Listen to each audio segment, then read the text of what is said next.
Hello! Welcome to G3K's little chef channel. இன்றைக்கி என்ன recipe பார்க்க போனா, சூப்பரான ஒரு பார்பிக்யூ ஸ்டைலில் கேஜுன் ஸ்பைஸ்ட் பொட்டேட்டோ பார்க்கலாம் ஒரு ஸ்டார்ட்டர். அதுக்கு வந்து பேபி பொட்டேட்டோஸ் வந்து 1/2 கிலோ எடுத்திருக்கேன். பொட்டேட்டோஸ் எல்லாத்தையும் நல்லா வாஷ் பண்ணி எடுத்துக்கலாம் 3லேருந்து 4 வாட்டி தண்ணியில்.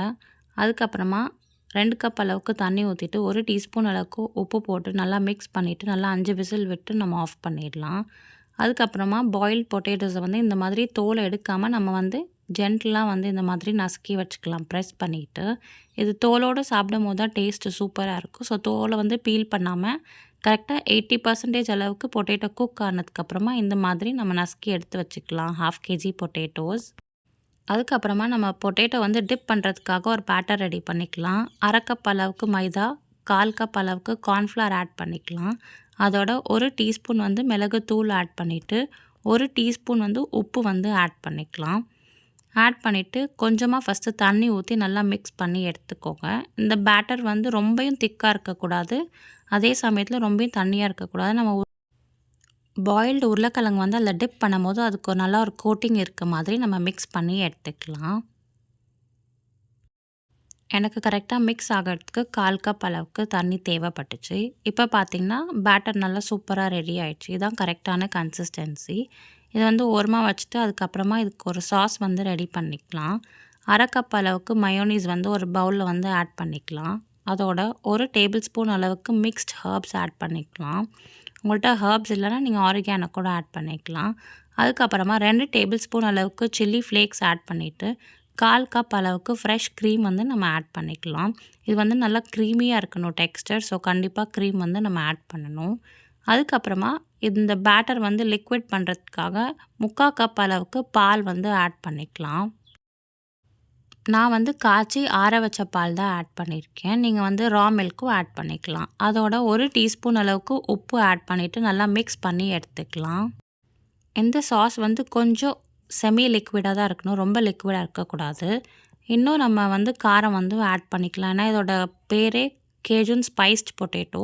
ஸோ 1 டீஸ்பூன் அளவுக்கு மிளகாய் தூள் ஆட் பண்ணிவிட்டு 1 டீஸ்பூன் வந்து ஷெஸ்வான் சாஸும் நம்ம ஆட் பண்ணிக்கலாம். அதோட எல்லாத்தையும் ஆட் பண்ணி நல்லா மிக்ஸ் பண்ணி எடுத்துக்கலாம். இந்த மாதிரி உங்களுக்கு டார்க்கர் கலர் வேணும் அப்படின்னா நீங்கள் 1 டீஸ்பூன் அளவுக்கு காஷ்மீரி சில்லி பவுடர் கூட நீங்கள் ஆட் பண்ணிக்கலாம், ஆப்ஷனல் தான்.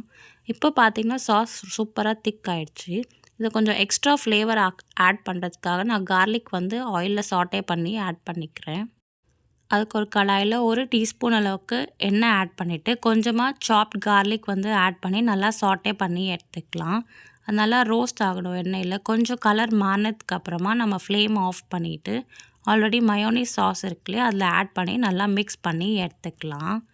இதை வந்து நீங்கள் நார்மலாக ஃப்ரெஞ்ச் ஃப்ரைஸ்க்கோ இல்லாட்டி ஃப்ரைட் ஐட்டம்ஸ் எல்லாத்துக்குமே நீங்கள் இதை ஒரு டிப்பாகவே சாப்பிடலாம், சூப்பராக இருக்கும். அடுத்து ஒரு பாத்திரத்தில் வந்து எண்ணெயை வந்து ஆட் பண்ணிவிட்டு நம்ம ஆல்ரெடி பாயில் பண்ண பொட்டேட்டோஸ் இருக்கு இல்லையா, அதை வந்து இந்த பேட்டரில் நல்லா டிப் பண்ணி ஒரு பிளேட்டில் வந்து ட்ரான்ஸ்ஃபர் பண்ணி வச்சுக்கலாம்.